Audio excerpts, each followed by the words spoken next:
Hi, my name's Spivak. I work for Mozilla. I run somewhat half of Mozilla's developer relations team, which includes MDN and a whole host of other stuff that's not relevant for this talk. I have a Twitter handle, which is usually the easiest way to get a hold of me. And I'm here today to talk about documenting the web on MDN. Okay, it's question time. How many people here know MDN? So, okay, pretty much most everybody. If you're not familiar with MDN, it is a documentation website for web technologies, so CSS, HTML, JavaScript, web APIs. It's kind of the encyclopedia for web development. I think it's the safest way to refer to it. We also have a pretty extensive learning area, which gives tutorials and references for web technology. And we're constantly expanding the content on MDN. We recently added a lot, or updated all of our HTTP documentation. So we're getting into also some of the performance and tips and tricks and things like that as we keep working on the technologies. So MDN has been around quite a long time. It actually started in 2005 when Mozilla split off from Netscape. And the documentation from Netscape was turned into something called the Mozilla Developer Center, or MDC, which was a wiki that people could edit. It covered all kinds of browser internals and a little bit of things like JavaScript, and morphed over the years into MDN. Okay, I have a bonus question. Does anybody know what MDN originally stood for? Ooh, nobody knows? It was Mozilla Developer Network, which is pretty funny because there was no network. There was a lot of contributors. It's an open source website, so it's a wiki. Anybody can contribute. It's still a wiki. Anybody can still contribute. But there were grand plans for it to become a network that never really materialized. But we kept the name, and except pretty much people only know it as MDN, which becomes relevant in a few minutes. In 2013, we did a pretty big redesign, launched a new wiki platform which is based on Django, really improved our localization features, which had been a problem for a lot of our international contributors, and basically changed the look and feel and sort of solidified that we were called MDN. And then last year, we did a fairly big refresh of our look and feel and site, still a wiki, still the same backend, but we decided that we were just going to give up the Mozilla Developer Network and call ourselves MDN Web Docs because that's what we are, and really changed some of the fundamentals. So from the very beginning, MDN had been a weird mix of all of our JavaScript, documentation, added CSS, HTML, but we also had a lot of Firefox documentation mixed in, which got really confusing because sometimes if you ran searches, you would pull up these weird things about Zool, which is the engine under Firefox, which could be super confusing if you didn't know what that was or weren't looking for Firefox internals. So part of the project that we ran on MDN Docs, 2016 through 2017, was firmly separating our browser documentation from our web documentation. So MDN right now is pretty much entirely just web docs, which is kind of cool and exciting. And my clicker decided it don't work anymore. There it goes. So we also really clarified exactly what we're trying to do on MDN, which really is just provide developers with the information they need to build things on the web. Pretty simple and broad mission, but it sort of clarified that we're not a site for Firefox or other browsers, and we really started thinking much more about how do we make sure that the documentation we're providing on MDN is cross-platform, cross-browser, really documenting the web and how it's viewed in any source or any browser on any device. And one of the things we did was we launched something called the Product Advisory Board. I have couple of members here today, including Dan, and I saw Patrick earlier. So the advisory board is basically a group of folks from across the industry who help provide advice and prioritization on what we do on MDN, whether it's features or content. It's Google, Microsoft, Samsung, W3C, Buku. We're actually adding a few other folks hopefully soon. But this has been a kind of awesome case study in when you open up kind of your decision-making process and work with others, especially, be actually open.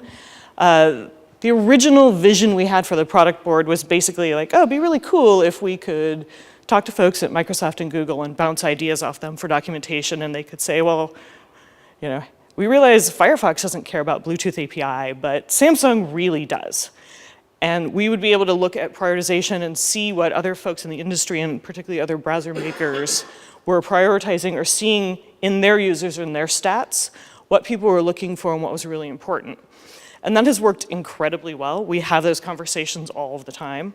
But what it's also done is really helped build this amazing community of our teams. So all of our product advisory board work is actually kept on GitHub. And so we open up GitHub issues for sort of everything we want to do, which has enabled not just the board, but teams at Google and Microsoft and various, all the other companies, including individuals who are unconnected to the board, start actually commenting on and participating. So taking it from just a wiki where anybody can add content, create content, to a place where people can actually much more easily see sort of the inner workings of what we're doing and what we're thinking, and contribute to those and make comments and start adding. We had an interesting issue, we opened a GitHub issue about how do we properly define PWAs on MDN. And there was a bunch of back and forth from the board members, and then about 20 people piled onto that comment and started having a really interesting discussion about what's the proper words that we should use when we're talking about PWAs. So it was a really exciting way to sort of really pull more and more people into kind of the sausage making that happens behind the scenes of just writing documentation. So as I mentioned, MDN is an open source project, or open source documentation. We have thousands of contributors on our wiki each month. Most of them are doing localization. We have very, very active Chinese, Russian, Korean, French communities, but we, I think, there's some amount of localization in about 100 languages and about 48 that are very active, and probably 10 that have more or less completely translated big chunks of the site, specifically JavaScript. Our French community, I think, is the most thorough. And they've one of our longest existing localization community. But we also have a lot of people, probably thousands, who just come in and fix a typo, or will add a sample, or do some touching of the content on the site. We also have projects, which I'll dive into, our browser compatibility project. So on every page in MDN, we actually have a table that shows compatibility across all the various browsers. I'll talk about how complex it is, but we have changed this into a GitHub project.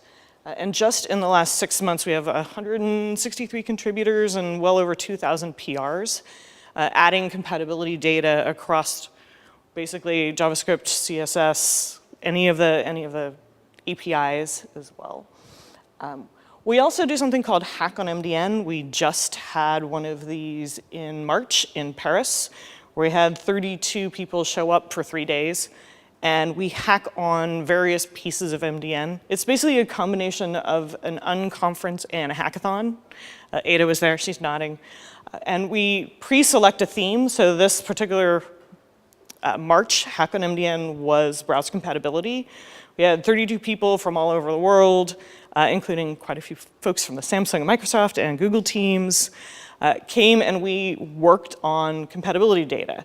And this is a wide range of projects. It was things like fixing the actual data for the releases on various features.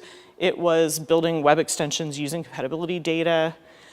So that's really fun. We're doing another one in September if people are interested. We're always looking for contributors. The theme is accessibility.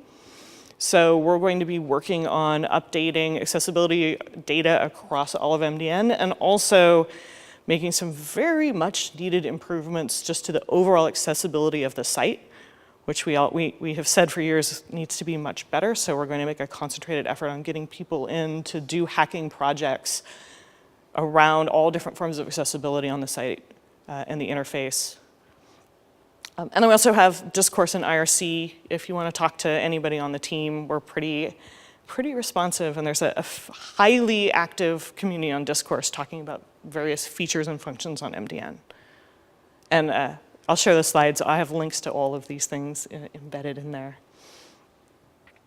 So I started talking a little bit about things that are new. I'm going to move over into demo mode. A couple of things that have been new and exciting on MDN over the last year or so. We decided to make a concentrated effort to make our code samples better, and also really thought about where are code samples. Over the years, as we've looked at MDN and who uses MDN, there's kind of been a very consistent question, which is, how come people still go to W3 schools? Everybody laughs. But it turns out there's a really good reason why people were going to W3 schools, and that's that the way their pages are formatted, it's really easy to just jump in and see a sample, code sample, and see if this works. Maybe not. There we go. For a very long time, when you got to a page on MDN, it pretty much looked like this. It's a lot of words. And you would have to scroll pretty far down the page, like pretty much all the way to the bottom. And if it's a very, very large thing, you would not get sample code until way down on the page. And so for a lot of people, if you're just looking for a quick, I just want a sample code, I just need to jog my memory, it was a lot of work to scroll. So we have done, we did a project to move all of our sample code up to the top, which doesn't sound like a huge effort, but it's 50,000 plus pages on MDN, to shift all of that content and make sure, again, that it was readable and made sense, and we had really good samples. So this has been about 2 years worth of work, just reformatting all the pages on MDN, bringing the pages up to the top, making it so you can actually run the code. So as opposed to just a code snippet, it's actually playable code. So we've been working on that, and we thought this is great and really helpful. But you know, it'd be really even better is if we actually had interactive code samples. So we've been doing this on CSS, and specifically we're moving, I think we're done with CSS. Rachel Andrew has been doing a lot of code samples for us, which is kind of cool. And so now we actually have code samples on MDN that you can play with and actually see what happens. So this allows particularly things like grid, which are fairly complex and tough to grasp if you're just not really used to them. You can go in and make all kinds of changes and see what happens in the code. We've launched interactive samples. I believe we're pretty much 100% done with CSS, and we're moving on to JavaScript, and then we'll look at what APIs that we can manage in the small sample size. Our next big project is actually looking at taking things that are a little more complex. So these are very specifically, features. But when you start thinking about how do you do samples for things that put multiple features together, we're looking at ways to do interactive samples at a higher level so that you can actually see like what a whole page look like with grid and what are the various pieces that I can play with on interactive. So that's sort of the next probably year or two. We'll be working on ways that we can do more playable, more interactive samples at a higher level. And all of these interactive samples are on GitHub. So I'll make a call out if you like to play with code. We are always looking for people to contribute code samples to MDN. Like I said, currently it's mostly CSS, but we're also adding a lot of JavaScript. So it's really cool to have people add And we occasionally get random people who are just like, oh, I didn't realize that person at Google would contribute a code sample, but there you go. And like I said, Rachel Andrew and a lot of other folks have been writing code samples for us. Another very large project we've been working on to improve MDN that I mentioned before is browser compatibility data. Long time ago in another universe, when we built MDN, everything was in HTML. And so all of our browser compatibility data on a page was literally in an HTML table. So if you wanted to update for a release, you literally had to go page by page in MDN, open up the page, scroll down to the HTML table, find the cell, and change that release number to show that it was supported or not supported. Which meant that our compatibility data wasn't particularly up to date all the time because it was a massive undertaking if you had a pretty substantial new release. So a couple years ago, we decided that we wanted to pull the compatibility data out of the HTML and make it, one, machine readable, but also human updatable with minimal amounts of effort. So we actually created a project on GitHub. Originally, we were looking at a very complex database that was going to be APIs. And then we actually decided to just do an experiment and build a JSON file that contains all this data with a very minimal interface that allows us to do updates fairly quickly. It's also machine readable. And that has made a vast improvement. It also allows us to be much, much more flexible. So going in and adding a column to a table on 50,000 pages or 10,000 pages is not easy.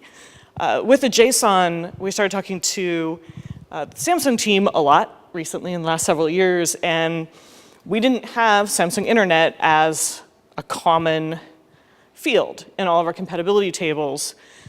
So it was brought to our attention, like, hey, it'd be really cool if we had Samsung Internet because it's a rather well-used browser on mobile. And so we actually added Samsung Internet. It took us, I think, like 2 or 3 days to just get the basic support. And then the team has been helping us hacking to get all that information updated over the last couple months, I think. And so now we have really good information on Samsung Internet across all of MDN, and it's much, much easier to keep it updated. So it's kind of exciting. We're actually working with some of the Chinese browsers to add Chinese browser support because that's a massive, massive audience that's currently just not covered most places. So that's one of the next projects we have is to look at adding browser support in areas that we weren't really able to cover because it was just so much effort. And this is also, going back to demo mode here, that's interactive samples, also on GitHub. So we have a fairly active project. We have a lot of pull requests, a lot of contribution. This is an area where our project advisory board has been super helpful because we have constant dialogue with other browser makers around MDN and the data that's on, and commitments from people to support keeping that data up to date. So we have an immense amount of depth.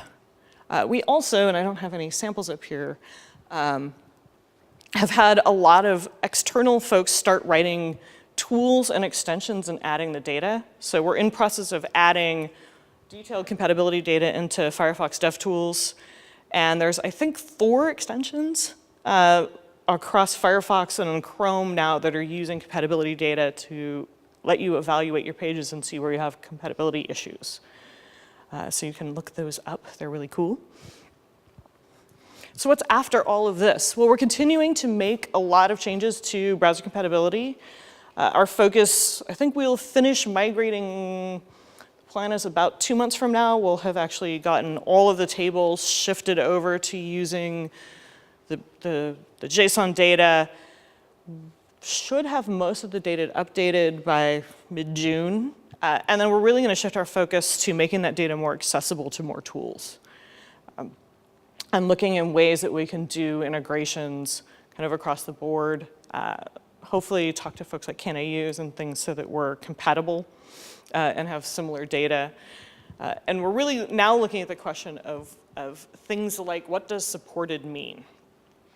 Like on an individual feature by feature basis, you can say things are supported. When you start grouping things, it becomes kind of a matter of interpretation.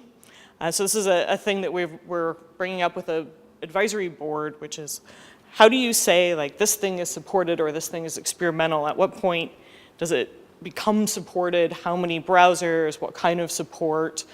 So we really want to codify that a little bit more so that it's less, I guess, opinion and more settled in how many browsers have to support it to say it's supported.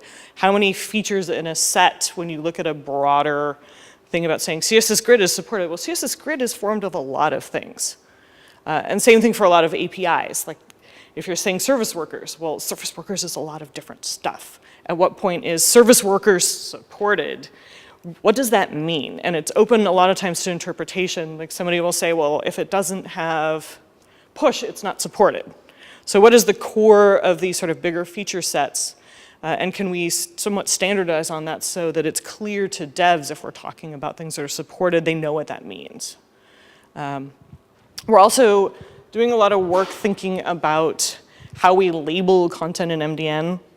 Currently, there's a lot. If you go to some pages, there's some really scary giant red banners that say, experimental, do not use. And we're trying to think about ways to maybe be a little gentler in providing information that's more useful than bright banners that say experimental or obsolete, do not use. And looking more around things like how can we say it is experimental and here's the case in which you might want to use this type of thing and sort of where that technology is and doing a lot more linking with W3C around standards. So if we're talking about something experimental, you can actually go and see the status of that and get an understanding about where it is supported, when it's going to be supported. We're also continuing work on samples, as I mentioned. We'll continue to do the interactive samples. And then a lot of the work we're doing, shifting to, is really looking at performance. We're in process of launching a CDN for MDN. If you're in North America or Western Europe, it probably works just fine for you, but our page load times in the rest of the world are pretty abysmal.